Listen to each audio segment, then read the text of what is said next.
ఎవరు మళ్ళీ చెప్తా ఉన్నా, ఆయన రేవంత్ రెడ్డి గారు పెట్టిన అభ్యర్థి అయితే ఖచ్చితంగా మేము వ్యతిరేకిస్తాం. ఎందుకంటే కాంగ్రెస్ అనే ఒక చిల్లర పార్టీ, కాంగ్రెస్ అనే ఒక థర్డ్ క్లాస్ పార్టీ ఇవాళ రాష్ట్రంలో ప్రజలని ఎంత అరిగోసబుచ్చుకుంటున్నదో రాష్ట్ర ప్రజలందరికీ తెలుసు. మరి అట్లాంటి థర్డ్ క్లాస్ ముఖ్యమంత్రి, థర్డ్ క్లాస్ పార్టీ పెట్టిన అభ్యర్థిని మేము సమర్థిస్తారని మీరు ఎట్లా అనుకుంటారు నాకు అర్థం కాదు. ఇంకోటి, ఇవాళ జరుగుతున్నది ఏంటంటే ఒక డ్రామా, ఉపరాష్ట్రపతి ఎన్నికల విషయంలో డ్రామా.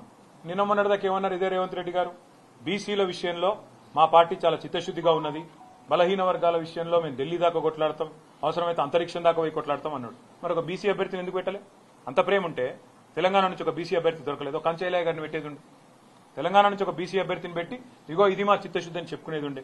అంటే బీసీల మీద ప్రేమ మాత్రం నోట్లోనే ఉంటుంది. మళ్ళీ ఎన్నికలు నిలబెట్టే టైంకి వచ్చే వరకు మాత్రం బీసీలు కనబడరు మీకు. అట్లాంటి మీ మాటలు మేము నమ్మాలి, మీ మాటలు నమ్మి మళ్ళీ మీ వెనక నిలబడాలి. నేను అడుగుతానమ్మా, మీరేమైనా మెహర్బాన్ చేస్తుండ్రా మాకు? మేము సర్వస్వతంత్రమైన పార్టీ, మేము డెఫినెట్ గా ఎన్డీఏలో లేము, ఇండియాలో లేము. మేము మా మోడీ మా బాస్ కాదు, రాహుల్ గాంధీ మా బాస్ కాదు, తెలంగాణ ప్రజలు మా బాసులు. వాళ్ళ ఆలోచనకు అనుగుణంగా, వాళ్ళ అభిప్రాయానికి అనుగుణంగా మా నిర్ణయం ఉంటుంది. ఇక్కడ ఒకటి మాత్రం వాస్తవం, రెండు పార్టీలు దొందు దొండేనండి. కాంగ్రెస్ బీజేపీ రెండు కూడా దొందు దొందే. తెలంగాణను ఇద్దరు కూడా ముంచినోళ్లే. 11 ఏళ్లు బీజేపీ ఏం చేయలే, 2 సంవత్సరాలకు 20 నెలలుగా కాంగ్రెస్ ఏమీ చేయలే, ఇచ్చిన ఒక్క మాట నిలబెట్టుకోలే. ఆ ఇద్దరు అభ్యర్థులను మేము అంత సీరియస్ గా తీసుకోవాల్సిన అభిప్రాయం ఆలోచన ఉంటుందని నేనైతే వ్యక్తిగతంగా అనుకోను.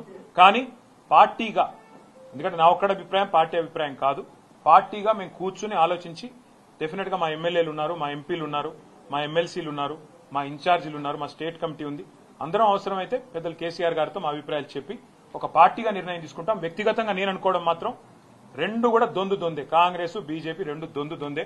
రెండు తెలంగాణకు పనికొచ్చే పార్టీలు కాదు, రెండు ఢిల్లీ పార్టీలే. వాటిని పట్టించుకోవాల్సిన అవసరం కానీ, వాటి రాజకీయం గురించి ఆలోచించాల్సిన అవసరం కానీ లేదు అనేది వ్యక్తిగతంగా నా అభిప్రాయం. వ్యక్తిగతంగా